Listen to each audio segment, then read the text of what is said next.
Olá, esse é o programa Academia em Debate da Chancelaria da Universidade Presbiteriana Mackenzie. Você é muito bem-vindo aos nossos estúdios, onde hoje nós temos Dr. Wayne Grudem, dos Estados Unidos, que está aqui no Brasil para falar no 2º Congresso Internacional de Religião e Igreja, cujo tema é o cristão na esfera pública, a vida do cristão na esfera política. Dr. Grudem é muito bem-vindo entre nós e antes de começar a entrevista, nós vamos dar um pouquinho do pedigree, não é? Se eu posso falar assim, do Dr. Grudem. Ele acaba de escrever um livro sobre política. O título é Política de Acordo com a Bíblia. É um volume que tem já causado bastante impacto nos Estados Unidos, onde foi originalmente publicado, e trata de uma variedade de assuntos relacionados com essa interação entre o cristianismo e a vida política. O Dr. Wayne Grudem é uma pessoa balizada para escrever sobre isso. Ele tem um bacharelado pela Universidade de Harvard, ele tem um mestrado no Seminário Teológico de Westminster, nos Estados Unidos, e o seu doutorado é na Universidade de Cambridge. Então, nós estamos naturalmente diante de uma pessoa com qualificações bastante especiais e únicas. Nós iremos, então, conversar com ele a respeito dos temas que ele aborda aqui no seu livro, que são, para nós, da mais alta importância. Eu vou começar perguntando ao Dr. Grudem o que ele acha a respeito da relação entre os cristãos e o governo. Qual deveria ser a perspectiva correta ou qual seria a abordagem correta do cristianismo com relação ao governo? In brief, I think that Christians should seek to influence government for good. And I'm here in Brazil encouraging Christians at Mackenzie University to consider how they might seek to bring good to government. No caso de um governo que é oficialmente separado da religião, como é que os cristãos, como é o caso do Brasil, como é que os cristãos poderiam exercer algum tipo de influência? Well, I think it's important to say we should exercise influence for good, but this is certainly not compelling religion or seeking to force people to follow a religion. I think that's foreign to the teaching of the Bible. The teaching of the Bible is that genuine faith in Jesus Christ cannot be forced on anyone. You can't even force it on your own children. They have to make a decision themselves whether they will believe in God or believe in Christ or not. And so Christian influence does not mean compelling religion. Christian influence should always seek to protect freedom of religion. But then I also disagree with those who say we should exclude religion from the public square entirely. I think that Christians should have the right to make their views known, to attempt to persuade others, and of course, to vote in a responsible and intelligent way. And that's what I'm encouraging Christians to do. Na Bíblia tem uma passagem em que Jesus diz assim aos seus discípulos: "O meu reino não é desse mundo." Isso não seria já uma indicação de Cristo de que os cristãos deveriam ficar somente com as coisas espirituais e não se envolver nas coisas desse mundo, como política, economia, a cultura? I think Jesus means that his kingdom is operating in the invisible spiritual realm, changing people's hearts and lives. But it certainly does impact the material world and the governmental world as well as other areas of life. Jesus told us to let our light shine before others, that they would see our good works and give glory to our Father in heaven. And I think when Christians have good marriages, that's good works that give glory to God. When they raise their children in a responsible and morally good way, that's doing good works. When Christians act in the business world in a way that's consistent with the honesty and integrity and fairness that is taught in the Bible, well, that's bringing good works. That isn't just a spiritual realm, it's also affecting the actual physical world where we live. And so as I think Christians should influence families and children and business and education for good, so I'm saying that Christians have a responsibility before God to seek to influence government for good as well. Eu estou vendo aqui no seu livro que você faz... Você dá aqui uma descrição de diversos de diversos tipos de relacionamento dos cristãos ou da igreja com o Estado. A minha pergunta é a seguinte: quando a gente olha a história, parece que em algumas situações em que a igreja e o Estado estiveram juntos, a coisa não ficou muito boa. Então, por exemplo, no tempo das cruzadas, ou mesmo há quem diga que a igreja deu apoio a Hitler, não é sempre perigoso que a igreja e o Estado andem juntos? Well, Christians have made some mistakes in the past. And what I said in my lecture here at Mackenzie University last night was that the wars of religion that were fought in Europe in the 16th and 17th century, I think, were wrong. They were trying to impose either the Roman Catholic religion or the Protestant religion on some area of land, and I think that's contrary to the teachings of the Bible. But today, no responsible Christian that I know of argues that the church should try to force its way through government power on other people. As for Hitler, he was certainly anti-Christian, and many responsible Christians, such as Dietrich Bonhoeffer, a Lutheran pastor in Germany, sacrificed their lives in trying to oppose the evil of Adolf Hitler, and I think they were right to do so. Uhum. No próximo bloco, nós estaremos discutindo algumas questões mais específicas relacionadas com a vida pública e a ação do governo. Por exemplo, a questão da pena da morte ou pena de morte. Será que o governo deveria adotar esse tipo de solução, como existe em alguns países? Voltaremos a esse assunto num instante. Fique conosco. Até lá.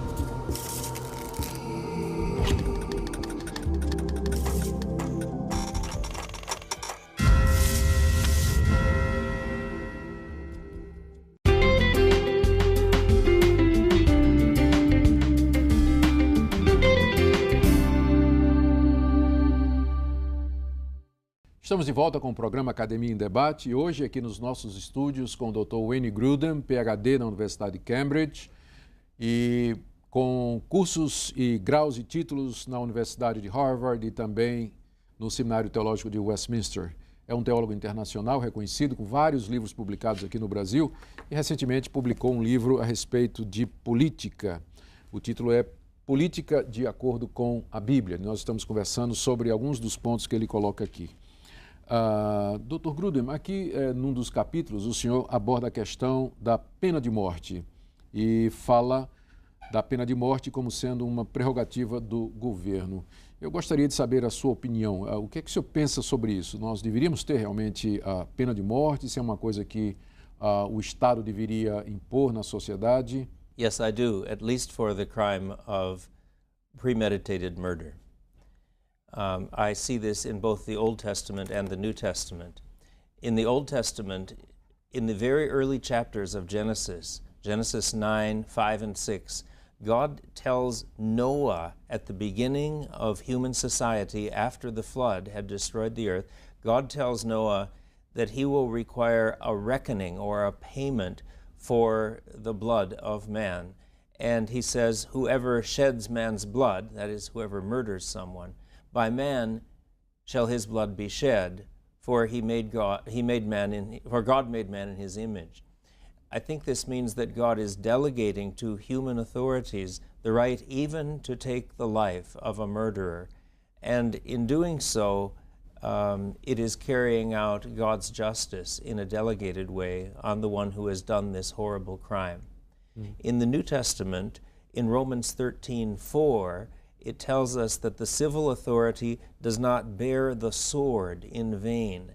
The sword was the instrument of punishment for the Roman government, and it was the means by which, for instance, in the book of Acts, Herod put to death James, the brother of John, with the sword. It's the same Greek word. And so when Paul says in Romans 13:4 that the government bears the sword as the agent or the representative of God to carry out his wrath on the wrongdoer, I think he is implying that government has the right to even to take the life of the murderer. And so, yes, I do think that government has that right, and I think that Romans 13:4 and Genesis 6, as well as some other passages, give authority and authorization for governments to execute capital punishment. It shows, in fact, the great value of human life when the wrongful death of an innocent victim is punished and paid for by the judicial execution of the guilty party, the murderer. Alguns cristãos objetam a pena de morte dizendo, primeiro, há um mandamento contra matar, não matarás. E segundo, Jesus Cristo ensinou a amar o próximo e também ensinou a perdoar. Então, como é que um cristão pode aceitar a pena de morte diante dessas passagens da Bíblia? Well, the commandment, you shall not murder, is in Exodus chapter 20 in the Ten Commandments. And that Hebrew word, ratzak, did not mean to the original hearers anything having to do with capital punishment.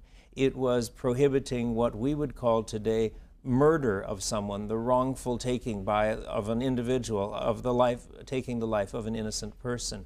That was what was prohibited. And the original Jewish readers would not have understood a prohibition of capital punishment because there were capital punishments right there in the Old Testament, many times commanded by God. So it would be contradictory to say that was prohibited by that commandment. And the other question you raised was about loving your enemies. Well, I think that we can't make one part of the Bible contradict another. And so sometimes it is necessary even to carry out a governmental punishment against someone whom we love. The tragic example of this is King David in the Old Testament, where David sent out the army against his own son, Absalom. And he said to Joab, the commander, "Be careful for my sake, for the young man Absalom." But he knew it was very likely that Absalom would be put to death because he had wrongfully usurped the authority that belonged to David. And so David, with regret and no doubt with tears, sent out the army against his very own son. And when the messenger came back and told David that his son Absalom had been killed, David cried out, "Oh, Absalom, Absalom, my son, would that I had died instead of you." So deeply grieved he was. He loved Absalom, but he sent out the army because he knew as the king, as the leader of the government, he had the responsibility to protect the leadership role that God had given him as king. Yeah. Muito bem.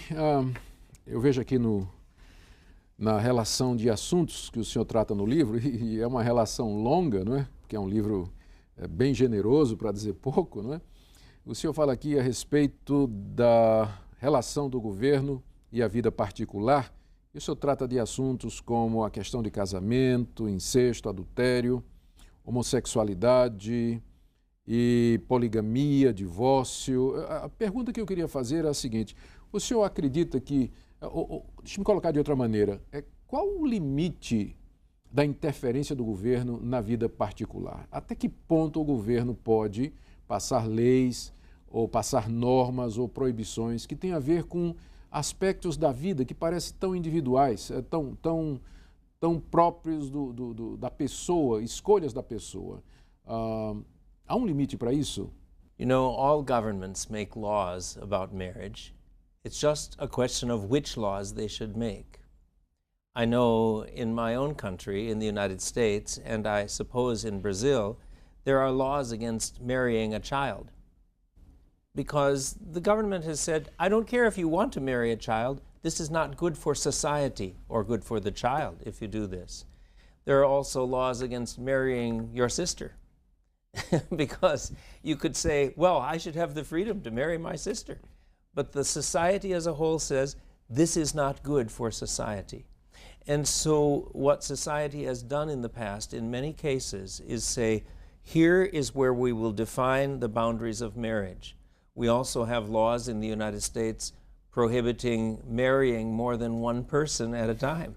Mm-hmm. And there were controversies in the history of the United States where the state of Utah applied to be a state in 1845, and there was a 50-year argument where the United States would not admit Utah to become a state because it had polygamy with the Mormon population there.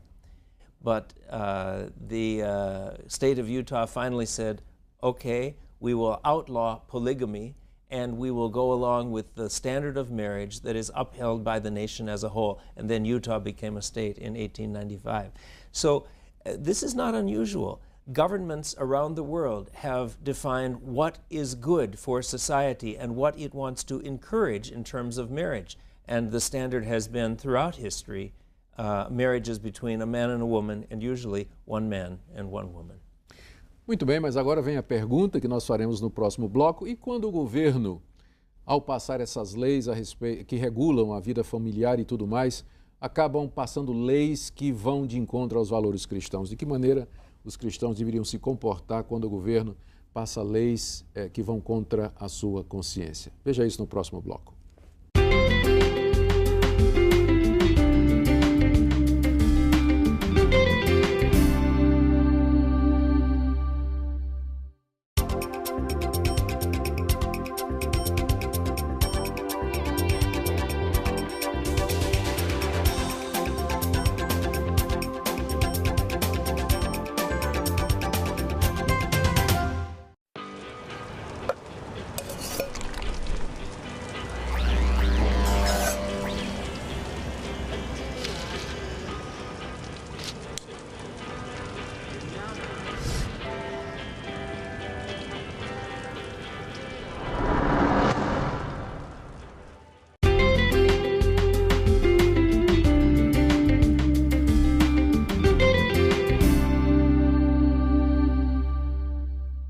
Estamos de volta com o programa Academia em Debate, com o Dr. Wayne Grudem, discutindo sobre política de acordo com a Bíblia.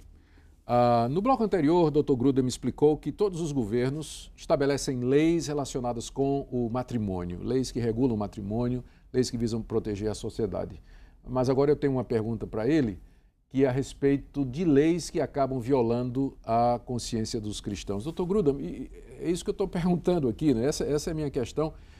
E quando o governo passa uma lei na área familiar, na área da escolha individual, que constrange o cristão, porque ele entende que aquela lei vai contra a sua persuasão e a sua crença cristã? The Bible teaches that Christians in general should be subject to government. Romans 13:1 says, let every person be subject to the governing authorities. So in general, Christians should obey the laws of a government. But there is an exception, and that is when the government commands a Christian to sin against God, then a Christian should disobey. And so the Bible has many stories of people who disobeyed the government when it commanded them to sin. The government commanded the early disciples not to preach the gospel of Jesus. And the apostles responded in Acts 5, we must obey God rather than men. Or the famous story of Shadrach, Meshach, and Abednego, who were commanded by the king of Babylon to bow down to the golden image, and they refused, and they were thrown into the fiery furnace, but God rescued them, showing that He approved that they disobeyed the government when government commanded them to sin against God. Deixa eu dar um exemplo. Eu sei que nos Estados Unidos e que aqui no Brasil existe o que a gente chama da lei da palmada. É uma lei que proíbe os pais de disciplinarem os filhos fisicamente quando eles erram ou fazem alguma coisa errada. A maioria dos cristãos concorda que a Bíblia ensina que a correção física ela faz parte dos ensinamentos que Deus nos deixou tanto no Antigo quanto no Novo Testamento. Como um cristão deveria agir se ele está num país em que existe uma lei que proíbe que ele corrija os seus filhos usando a punição física. I think that a law like this against physical spanking of a child probably is based on a worldview that is not according to the Bible. The worldview that says there is no evil in children's hearts, they're just good, evil comes from outside of them, is a common worldview, but the Bible says folly or foolishness is bound up in the heart of a child, but the rod of discipline drives it far from him. And it says, if you spare the rod, you hate your child, but he who loves him is diligent to discipline him. Now, I don't hate my child. And so we did spank our children for willful disobedience, for very outright disrespect to their mother or something like that, cruelty or lying when they were growing up. It didn't happen very often, but it did happen. Now, we have laws in the United States against physically harming a child, against cruelty and inflicting definite physical damage, but spanking a child doesn't do that. We had a wooden spoon, and a whack on the bottom was worth 30 minutes or 40 minutes of reasoning, or maybe 3 or 4 hours of reasoning. It all of a sudden, a whack on the bottom with a wooden spoon would allow our children to understand the reasonableness of what we were saying very quickly. And I'm glad I had that kind of discipline when I was growing up, and so did my children. We loved them, we prayed for them, we cared for them, we never hurt them physically, but we did spank them. Mas, Dr. Grudem, a pergunta também tinha a ver o que é que o cristão deve fazer quando uma lei é passada que vai contra a palavra de Deus. I think I would disobey it quietly. Muito bem, agora eu tenho uma pergunta que tem um aspecto mais geral. Aqui no seu livro, eu vejo inclusive aqui na contracapa, tem essa pergunta: a guerra contra o terrorismo é uma guerra justa? Eu sei que aqui no seu livro você vai falar a respeito da chamada guerra justa, ou seja, da legalidade dos governos iniciarem guerras motivados por uma necessidade que é real, é verdadeira, é justa. A minha pergunta é: o senhor considera que as guerras que os governos têm feito, particularmente os Estados Unidos, contra alguns países em nome de extirpar o terrorismo, isso é guerra justa? Como é que um cristão veria isso? I think that the Bible says that governments are to be a terror to those who do evil or to wrongdoers in Romans 13, 3 and 4. And that implies that governments are to protect us. They are to protect those who cannot protect themselves, and that would be protecting us against armies who would attack our nation from without.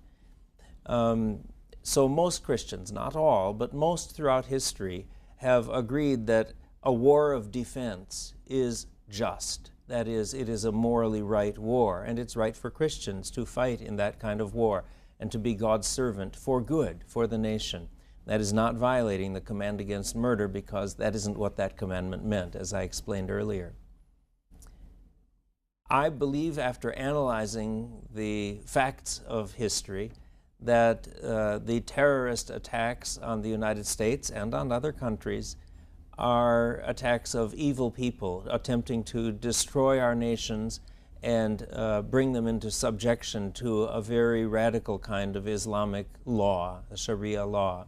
And many of the leaders of Islamic jihadism have said this is their goal and this is their aim, as they brought about in Afghanistan, for instance. So I think that to fight against this is to fight a just war. It's a war of defense against those who would attack our nation. Muito bem, estas são as respostas dadas por Dr. Wayne Grudem aqui no nosso estúdio sobre esse tema extremamente relevante, a política de acordo com a Bíblia, de que maneira o cristão deve se comportar na arena política, algumas questões relacionadas com o governo, a individualidade, a liberdade de cada um de nós. Nós agradecemos a sua atenção, lembrando que a nossa universidade é uma universidade confessional, ela segue o princípio de respeito às autoridades, submissão àqueles que Deus colocou no comando da nossa nação. Nós oramos e incentivamos as pessoas a orar pelos nossos governantes. Estamos sujeitos às leis do nosso país, mas sempre lembrando que a consciência do cristão está presa, acima de tudo, à lei de Deus e à sua vontade. Muito obrigado, Dr. Wayne Grudem, pela sua presença aqui conosco e obrigado pela sua audiência. Até o próximo programa Academia em Debate. Até lá!